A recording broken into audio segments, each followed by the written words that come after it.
Now I want to say a special thank you to all of you who are writing in and sharing your comments and testimonies with me. There's a folder on my desk right now that I was just reading, praying over them, and I want you to know that I value the time you put into sharing what's going on in your life with me. Some of you have dreams coming true right now that look like they would never happen, and they're happening, and I'm rejoicing with you. You know, I have a special message that I want to share with you this month, and I'm calling it, It's Warm-Up Time. You know, when I was in college at Texas Tech University, I wanted to be a college cheerleader so bad. I mean, I was a cheerleader all through high school, all through junior high. Cheerleading was my life. I mean, I was Miss School Spirit. I loved the games, the pep rallies, the competitions. I loved all of it.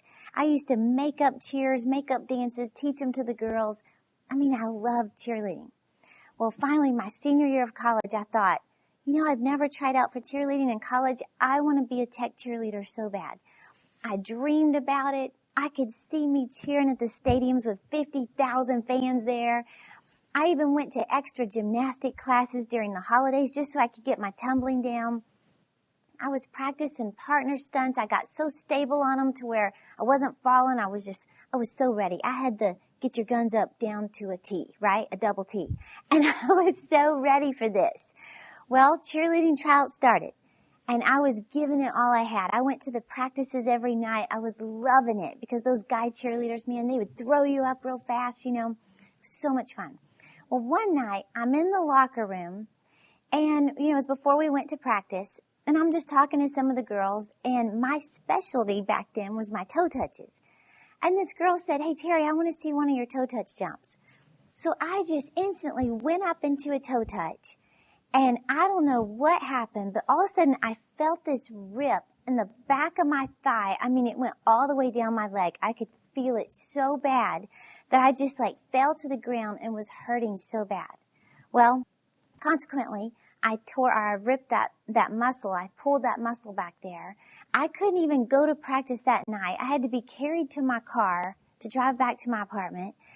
Obviously, that ruined my chances of even trying out for cheerleader.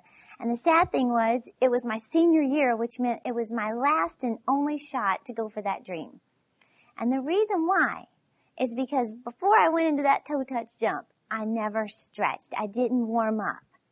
And because I didn't warm up, because I didn't stretch, it cost me a dream. Well, you know, I was thinking about that not too long ago when I was in my prayer time with the Lord. I was just listening for Him, anything that I would hear Him say. And I've learned that when you go into your quiet time with the Lord, always take a pen and paper and be ready to listen. Just that shows confidence in your ability to hear from God, that you're like, "Lord, I want to hear something. I want to hear something from you." So I was just listening for the Lord one day, and I heard Him say, "It's time to warm up. It's warm-up time." So I wrote those words down, and I didn't really know exactly what it meant, but I knew the Lord was telling me, prepare, start getting ready, start warming up. And I thought, you know, it reminded me of that time trying out for cheerleader, and because I didn't warm up, it cost me a dream. Well, you know, they say that warm up and stretching, physically, before you actually go play a game, they say that most injuries occur within the first 6 minutes of exercise. And most of the time it's because people didn't warm up. They didn't stretch. Well, I was thinking about that, and I thought, you know, Satan would love to wipe you out in the first 6 months of you pursuing your dreams, pursuing your assignments, whatever it is, because you didn't warm up or you didn't prepare. Listen to this. Here's 3 benefits physically to just warming up. Number 1, it increases your performance. Number 2, it reduces or prevents injuries. And number 3, it prevents early fatigue. Prevents early fatigue. Now, those are physical things that benefit you to warming up physically. Well, the same thing could apply spiritually. Think about that. If you were to warm up spiritually, warm up, prepare, stretch for whatever it is God has for you, number 1, it could increase your performance. Number 2, reduce or prevent injuries. And number 3, prevent early fatigue. The same thing applies. Well, whatever it is that God has for you to do, and He has something for every one of us, God wants you to warm up for it now. Be prepared. You know, preparation time is never wasted time. In fact, Abraham Lincoln said, if I had 8 hours to chop down a tree, I'd spend 6 sharpening my axe. In other words, getting ready, warming up, preparing for when that opportunity comes. Well, you have to do the same thing. Henry Ford said, before anything else, getting ready is the secret to success. Getting ready. Well, warming up isn't fun. Nobody likes that. Nobody likes stretching and warming up before you go play the game. But it's vital to you actually winning the game. You have to warm up. You have to stretch. You have to be ready. Well, you might even be asking the Lord right now, why is nothing happening in my life? Why does it feel like I'm just in a rut and nothing's happening, nothing's changing? Well, I want you to know that you have to stretch yourself. You have to stretch yourself. You know, one of the most critical elements of success is setting goals for yourself. If you don't set goals for yourself personally, then the result will be that you'll be in the same place year after year after year, and nothing will change in your life. You know, I used to set a goal for myself on January 1st that I'm going to get closer to God.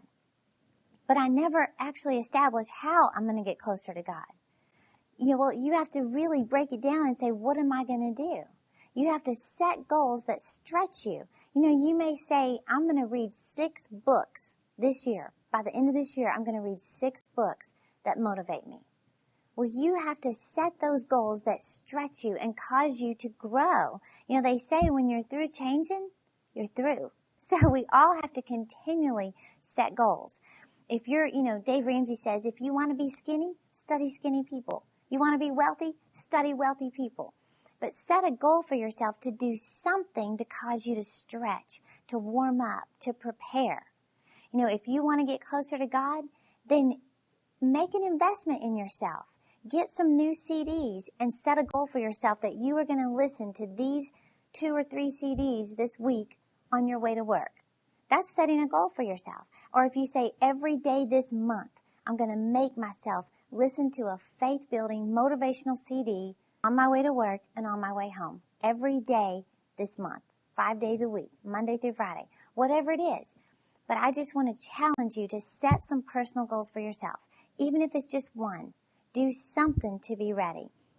I want you to remember that phrase, that preparation time is never wasted time.